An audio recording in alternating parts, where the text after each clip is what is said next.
একবার এক যুবক নাম ছিল রহিম। সে রমজান মাসে গুরুত্ব দিত না। সে ভাবতো রমজান মাস তো একটা সাধারণ মাস, এর কি এমন গুরুত্ব আছে। সে রমজান মাসে রোজা রাখতো না আর আল্লাহর কাছে মাগফিরাত চাইতো না। একদিন রহিম এক বৃদ্ধ লোকের সাথে দেখা করলো, যিনি খুবই ধার্মিক ছিলেন। রহিম তাকে জিজ্ঞাসা করলো, আমি রমজান মাসের গুরুত্ব বুঝি না, আপনি আমাকে বলুন কেন রমজান মাস এত গুরুত্বপূর্ণ। বৃদ্ধ লোক বললেন, রহিম, রমজান মাস হলো একটা সুযোগ আমাদেরকে আল্লাহর কাছে নিকটবর্তী হওয়ার জন্য। এই মাসে আল্লাহ আমাদেরকে রোজা রাখার আদেশ দিয়েছেন, যাতে আমরা আমাদের গুনাহ মাফ করতে পারি আর আল্লাহর কাছে মাগফিরাত চাইতে পারি। রহিম বলল, আমি বুঝতে পারলাম রমজান মাস হলো একটা সুযোগ আমাদেরকে ভালো মানুষ বানানোর জন্য, কিন্তু আমি তো অনেক গুনাহ করছি, আমার কি হবে? বৃদ্ধ লোক বলল, রহিম, আল্লাহ খুবই মেহেরবান, তিনি আমাদের গুনাহ মাফ করে দেন যদি আমরা তওবা করি আর মাগফিরাত চাই।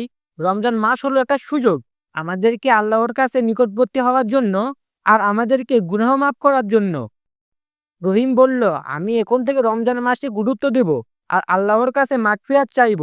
আমি রোজা রাখবো আর আল্লাহর কাছে দোয়া করব। বৃদ্ধ লোক বললেন, রহিম, আল্লাহ তোমাকে মাফ করে দেবেন আর তোমাকে জান্নাতে নিয়ে যাবেন। তুমি রমজান মাসকে গুরুত্ব দাও আর আল্লাহর কাছে মাগফিরাত চাও। রহিম বলল, আমি এখন থেকে রমজান মাসকে গুরুত্ব দেব আর আল্লাহর কাছে মাগফিরাত চাইব। আমি আমার জীবনকে পরিবর্তন করব আর আল্লাহর পথে চলবো। এই গল্প থেকে আমরা বুঝতে পারি রমজান মাস এই গল্প থেকে আমরা বুঝতে পারি রমজান মাস হলো একটা সুযোগ আমাদেরকে আল্লাহর কাছে নিকটবর্তী হওয়ার জন্য আর আমাদের গুনাহ মাফ করার জন্য। রমজান মাসের এক সকালে এক যুবক, নাম তার আব্দুল্লাহ, সে মসজিদে গেল রোজা রাখার জন্য। সে খুব খুশি ছিল, কারণ এই প্রথম সে রোজা রাখছে। আব্দুল্লাহ মসজিদে গিয়ে দেখলো তার বন্ধু রহিম রোজা রাখিনি। আব্দুল্লাহ রহিমকে বলল, রহিম, তুই রোজা রাখিসনি কেন? তুই তো রমজান মাসে রোজা রাখার কথা। রহিম বলল, আব্দুল্লাহ, আমি রোজা রাখতে পারিনি কারণ আমার শরীর ভালো ছিল না, আর তাছাড়া আমি ভাবলাম রোজা রাখলে আমার কাজের ক্ষতি হবে। আব্দুল্লাহ বলল, রহিম, তুই ভুল করেছিস। রোজা রাখা আমাদের জন্য খুবই গুরুত্বপূর্ণ। রোজা আমাদেরকে পরেশগার বানায়, আমাদের গুনাহ মাফ করে আর আমাদেরকে আল্লাহর কাছে নিয়ে যায়। রহিম বলল, আব্দুল্লাহ, তুই আমাকে একটা গল্প বল, কেন রোজা রাখা উচিত। আব্দুল্লাহ বলল, রহিম, একবার এক ধনী লোক ছিল, যার অনেক সম্পদ ছিল, কিন্তু সে খুবই অত্যাচারী ছিল।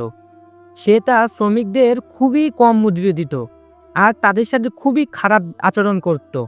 একদিন সে রমজান মাসে রোজা রাখলো। তে দিনের বেলা কিছু খেলো না আর রাতে তার শ্রমিকদের সাথে ইফতার করলো। সে তাদের সাথে খেলো আর তাদের সাথে কথা বলল। সে তাদের মজুরি বাড়িয়ে দিল আর তাদের সাথে ভালো আচরণ করলো। সে রোজা রাখার কারণে তার মন পরিবর্তন হলো আর সে একজন ভালো মানুষ হয়ে গেল।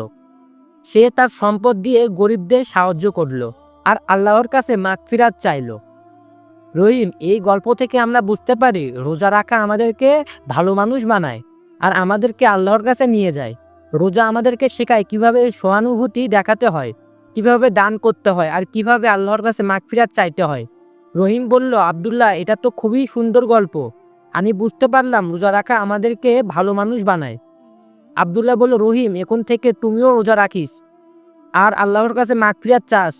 আর মনে রাখিস, রোজা রাখা আমাদের জন্য একটা সুযোগ আমাদেরকে ভালো মানুষ বানানোর জন্য।